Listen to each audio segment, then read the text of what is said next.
आपका दोस्त रवि रंचुंगी। आप जुड़ चुके हैं चुनिंदा खबरों से। बने रहिए, जुड़े रहिए चुनिंदा खबरों के साथ। लीजिए आज की ताजा खास खबर। ललितपुर नगर पालिका की बात करें तो 1,29,000 मतदाता 4 मई 2023 को अपने करेंगे मत का उपयोग और चुनेंगे नगर पालिका अध्यक्ष एवं 26 वार्डों के सभा सदस्यों को। लेकिन ललितपुर की जो अभी मूलभूत समस्या जनता के लिए परेशान कर रही है वह है पेयजल व्यवस्था, जो अव्यवस्थित है, सड़कें खराब हैं। इन दो प्रश्नों को लेकर चुनिंदा खबरें पहुंची है सदर विधायक के समक्ष। क्या कहते हैं सदर विधायक इन समस्याओं को लेकर, क्या है उनका जवाब जनता के बीच। पंचायत तालबेट आती है। हम बात करें ललितपुर नगर पालिका की तो मतदाताओं के पास जब मीडिया पहुंचती है तो मतदाताओं का कहना है, जनता का कहना है कि ललितपुर की नगर की सड़कें जो अधिकांश मुख्य मार्गों से जुड़ी हुई हैं वो पूरी तरह से ख़राब हैं और पेयजल व्यवस्था पूरी तरह से ध्वस्त है। कई मोहल्लों में काफ़ी दिनों से नल नहीं आ रहा है। ऐसी स्थिति में आप नगर निकाय चुनाव को किस तरह से भारतीय जनता पार्टी के पक्ष में करेंगे? देखिए रवि जी, आपके चैनल के माध्यम से मैं अपने नगरवासियों से सीधे रूबरू होकर कहना चाहता हूं कि आप लोग कतई परेशान ना हो। जो भी सड़कें खराब हैं, चूँकि अब नगर निकाय का चुनाव चल रहा है इसलिए हम अभी तुरंत काम नहीं लगा सकते हैं, लेकिन मतदान 4 तारीख को होना है। आप सब जाकर के 4 तारीख को सुबह 7 बजे से भारतीय जनता पार्टी के प्रत्याशी के पक्ष में मतदान करिए और 5 तारीख के बाद आपकी जो सड़कें खराब हैं, आपके जो पेयजल के लिए तो मैं एक्शन को आज ही बुलाता हूँ। जल संस्थान के अधिशासी अभियंता को बैठाल के शाम को उसे गाइड करूँगा, निर्देशित करूँगा कि जहाँ भी पेयजल नहीं पहुँच पा रहा है और पानी अगर पाइपलाइन से नहीं पहुँच रहा है तो वहाँ टैंकर की व्यवस्था करें। हर हाल में हमारा कोई भी व्यक्ति परेशान ना हो पीने के पानी के लिए खास तौर से।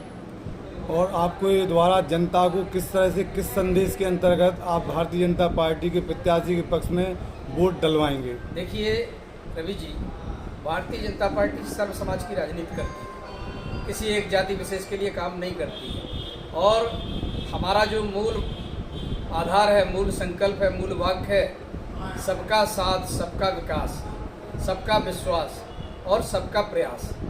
ये जो मूल मंत्र है, इस मंत्र के आधार पर हम जनता के बीच में जा रहे हैं। जनता के बीच में आश्वस्त हैं हम कि जनता कहती है कि मोदी और योगी जब तक हैं हमें किसी भी तरह का अभाव नहीं है। हम महीने में 2 बार राशन कार्ड पर उनको मुफ्त अनाज उपलब्ध करा रहे हैं, उनके खाद्यान्न की चिंता निरंतर कर रहे हैं, उनको मुफ्त में हमने आवास देने का काम किया है। आवास के साथ साथ शौचालय, बिजली का मुफ्त कनेक्शन और गैस का सिलेंडर, ये सारी सुविधाएं जो मूलभूत रूप से आम आदमी की आवश्यकता है उनकी पूर्ति सरकार के माध्यम से हमने की है। और जो रह गए हैं उनको नगर पालिका में जैसे ही अधिसूचना समाप्त होगी, आचार संहिता समाप्त होगी, ऐसे लोगों की सूची हम लोग अभी कलेक्शन कर रहे हैं। चुनाव में जहाँ भी मिलता है हम नाम नोट डायरी में करा रहे हैं लोगों से कि क्या समस्या है उसकी, उसका निदान 5 मई के बाद हम फिर से कराना शुरू करेंगे। जनता की मांग एक और चल रही है कि ललितपुर नगर पालिका क्षेत्र के अंतर्गत कन्या महाविद्यालय का नगर पालिका के सौजन्य से या उसके नेतृत्व में हो।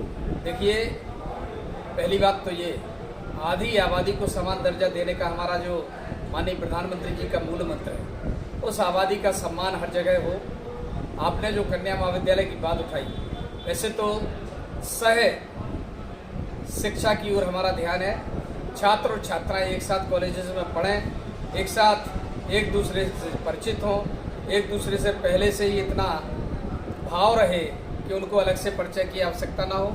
फिर भी अगर कन्या महाविद्यालय की बात करते हैं तो आपको ध्यान होगा डॉक्टर अरविंद जन जब हमारे मंत्री हुआ करते थे तो उन्होंने किन्नौट बाग में इस जगह को कन्या महाविद्यालय के लिए जगह की चिन्हीकरण किया था।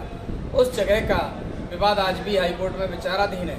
ऐसी स्थिति में हम अब शासन को, प्रशासन को लिखेंगे कि उस विवाद को जल्दी से जल्दी सुलझाने का काम करें ताकि कन्या महाविद्यालय की स्थापना भी यहाँ कराई जा सके। शुरू के दौर में जब नगर निकाय की सूचना जारी हुई तो आपकी पार्टी भारतीय जनता पार्टी से उम्मीदवार श्रीमती सरला जैन, धर्मपत्नी मुन्ना लाल एडवोकेट, अभिलाषा परवार हुई तो जनता में एक बात उठी कि ये नया चेहरा है, पार्टी से जुड़ा नहीं है। तो इस संबंध में आप जनता को क्या बताना चाहते हैं? देखिए, जनता को ये बात सही है कि पॉपुलरिटी बहुत चाहिए, लेकिन मुन्ना लाल जी का परिवार जनसंघ के समय से राजनीतिक रूप से हम लोगों के साथ है और संघ परिवार में आपकी निरंतरता बनी रहती है।